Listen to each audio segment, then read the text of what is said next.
बिस्मिल्लाहिर्रहमानिर्रहीम। अस्सलामुअलैकुम, welcome to my channel super health TV. जी, तो मेरी आज की वीडियो मेरी पिछली वीडियो से ही जुड़ी हुई है। मैंने अपनी पिछली वीडियो में गर्दन की स्याही या गर्दन के कालेपन को दूर करने के लिए कुछ आसान सी होम रेमेडीज़ बताई थी, लेकिन आज की वीडियो में मैं आपको कुछ दो ऐसे उपटन बताने वाली हूँ जो कि बहुत ही आपको बेस्ट रिज़ल्ट देने वाले हैं। और ये ना सिर्फ आपके स्किन पर से इस स्याही को हटाएंगे बल्कि परमानेंटली इससे छुटकारा आपको दे देंगे। तो वीडियो स्टार्ट करने से पहले प्लीज़ मेरे चैनल को सब्सक्राइब कर दीजिए। अगर वीडियो पसंद आए तो लाइक और शेयर भी कर दीजिए, कमेंट भी कर दीजिएगा। तो चलते हैं अपने टॉपिक की तरफ। उपटन एक ऐसी चीज़ है जो कि रिवायती तौर पर जिल्द को चमकदार और दाग धब्बों से पाक बनाने के लिए इस्तेमाल होता है।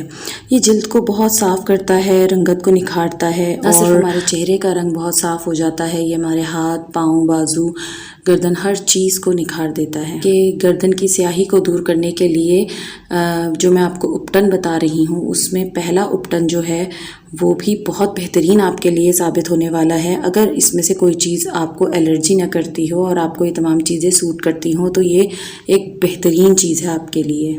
जी, तो जो मैं पहला उपटन आपको बनाना बता रही हूँ उसके लिए आपको एक लीमू का छिलका लेना होगा। एक लीमू ले लें, उसके छिलके को अलग कर लें, ऊपर से छील लें और तकरीबन आधा कप पानी में उबाल कर ठंडा कर लें। जब ये पानी ठंडा हो जाए तो इसके बाद इस पानी में 4 चमचे जौ का आटा डाल सकते हैं आप, या चावल का आटा डाल सकते हैं, या बेसन डाल सकते हैं। ये आप पर डिपेंड करता है। आपके पास घर में जो चीज़ इजीली अवेलेबल हो और जो चीज़ आपको सूट करती हो आप वो डाल लीजिए। और अब इसमें 3 चुटकी हल्दी मिलाकर पेस्ट बना लीजिए। यह आपके लिए एक बहुत बेहतरीन सा उपटन तैयार हो गया।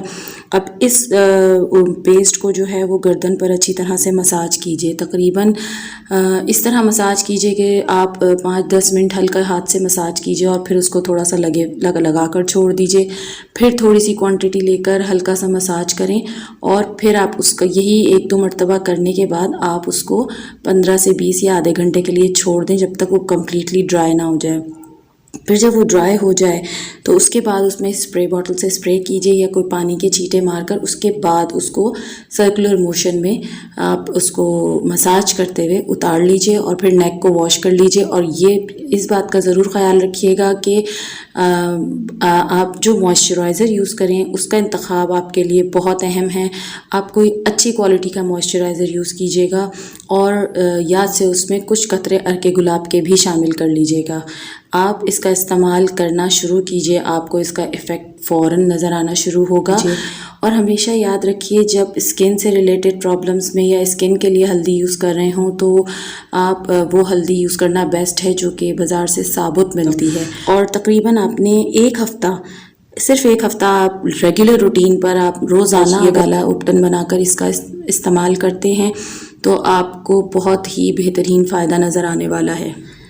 दूसरा उपटन बनाने के लिए हमें जिन चीज़ों की ज़रूरत है वो भी बहुत ही आसानी से हमें हमारे किचन से मिल जाएंगी, जिसमें पहला इंग्रेडिएंट है 2 टेबलस्पून हमें चाहिए बेसन, 1/2 टीस्पून हमें चाहिए लीमू का रस और 1 टीस्पून हमें चाहिए हल्दी। और हल्दी आप वही इस्तेमाल करने की कोशिश करें जो साबुत मिलती है। और हमें एक चीज़ चाहिए वो है अर्के गुलाब हस्बे ज़रूरत। हमें इस पेस्ट को पानी से नहीं बनाना, हम इन तमाम चीज़ों को मिक्स करके इसमें इतना अर्के गुलाब डालेंगे कि एक पेस्ट बन जाए। और ये पेस्ट हमें गर्दन में लगाना है और बिल्कुल उसी तरह लगाना है, हल्की सी सर्कुलर मोशन में मसाज करते हुए हमें इसे लगाना है अपनी उंगलियों से। और मसाज करने के बाद हम इसको तकरीबन 15 से 20 मिनट तक के लिए छोड़ देंगे।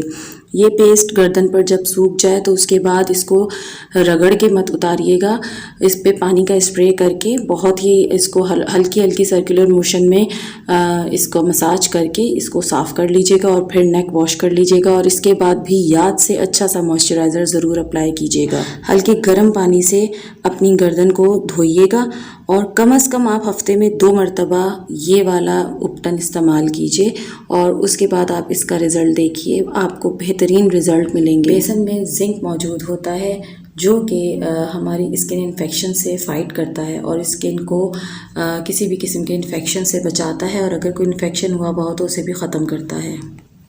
और इसके अलावा ये स्किन पर से एक्नी को भी ख़त्म करता है। और ये जो है सीबम जो होता है हमारे स्किन में, जो एक्स्ट्रा सीबम प्रोड्यूस होना शुरू हो जाता है, ये उसको भी कंट्रोल करता है और हमारी स्किन को बहुत ही सूदिंग इफ़ेक्ट भी देता है।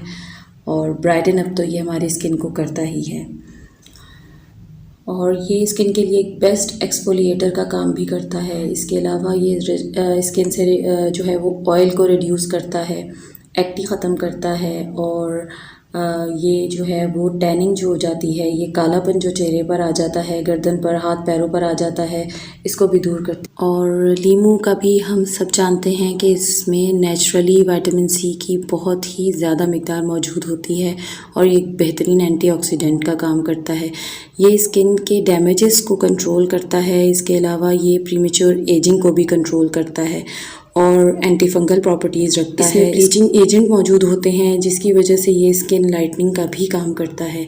तो लीमू के भी हमारी स्किन पर बेहतरीन जो हैं वो फ़ायदे हैं। तो प्लीज़ आप में इन दोनों रेमेडीज़ को भी ज़रूर अप्लाई कीजिएगा, लेकिन पहले देख लीजिएगा कि आपको इसमें से किसी भी चीज़ से कोई एलर्जी तो नहीं है, क्योंकि अक्सर लोगों को लीमू जो है वो सूट नहीं करता।